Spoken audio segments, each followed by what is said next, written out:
Blamed. Ugh, public schools shouldn't even exist. If you can't afford real education, then I don't see why you should even be allowed to be part of society. And instead of anyone calling her out on her BS, they started nodding their heads like it was the most reasonable opinion in the world, like it was something they had discussed hundreds of times before. I just bit my tongue. But then my boyfriend's mom said, right, like if you can't afford food, maybe that's nature's way of saying you shouldn't be here. I took a deep breath and said, I mean, these are all great points, but don't you think some people just need extra help getting back on their feet? The entire table went silent. I even heard a few audible gasps. My boyfriend looked wide-eyed and extremely shocked. I twirled my peas around my plate with my fork. But I mean still, the poor should be kissing our feet and thanking us for all we do for them, I said, trying to save myself from being noticed as an outsider. Everyone immediately broke back into clamor about how much they hated anyone who wasn't them. I really thought it was a good save. Until I excused myself to the bathroom and closed the stall door. That's when my boyfriend's mother and sister walked in. Did you hear what William's girlfriend said? Ugh, don't get me started, his mom replied. He had warned us that she was from the gutter, but I didn't know she was an educated peasant too. I hope he realizes that she's nothing but a poverty project soon and dumps her. I stopped listening after that. I still don't know if they knew I was in the stall, but I was humiliated. As soon as they left, I called for an Uber home. The last thing I wanted was to face his family again, but I didn't break up with my boyfriend. In fact, I never told William about what I'd heard, because he made me think that he loved me. So now I was going to make him think that I still loved him. If you enjoyed this story up to this point, please like,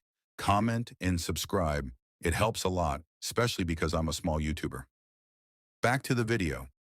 From there, I showed up to every single event. I learned everything I could about networking and the ropes of high society. Soon I became the #1 seller of my door-to-door sales job and was on track to earning 6 figures a year. I was making the company so much money that they even planned an event just to honor me. Nothing as lavish as the ones my boyfriend attended, but still a pretty big deal. So I invited William and insisted that his entire family come. I also may have lied about it being a red carpet and black tie event. The feeling of me getting on stage was exhilarating and made even better by the fact that whenever I looked over at my boyfriend and his family, they looked disgusted. They spent the entire evening fake smiling and whispering to each other. I was on the way home when I got the call. My boyfriend had broken up with me. His excuse? Things just weren't the same anymore. I laughed, and our conversation only lasted 2 minutes. I was satisfied that I had made the most of the situation and was ready to leave it in the past. But apparently, William was not, because he never expected me to be completely fine with him leaving. And it wasn't long before he taught me exactly what secrets rich people are hiding. 3 days after our breakup, I started noticing strange things. First, my work email was flooded with spam, thousands of messages that crashed my inbox. Then my personal email too. I had to create new accounts for both. Next, my phone started getting calls from random numbers at all hours. When I'd answer, there would be silence or sometimes just breathing on the other end. I didn't immediately connect these annoyances to William. It wasn't until I got home one evening and found my apartment door slightly ajar that I started to worry. Nothing was missing, but things were moved around, just enough to notice. My toothbrush was on the wrong side of the sink. My books were rearranged on the shelf. The photo I kept of my favorite social worker from childhood was face down. I called my landlord first thing the next morning to ask if anyone had been given access to my apartment. He swore no one had requested entry. I changed my locks that day,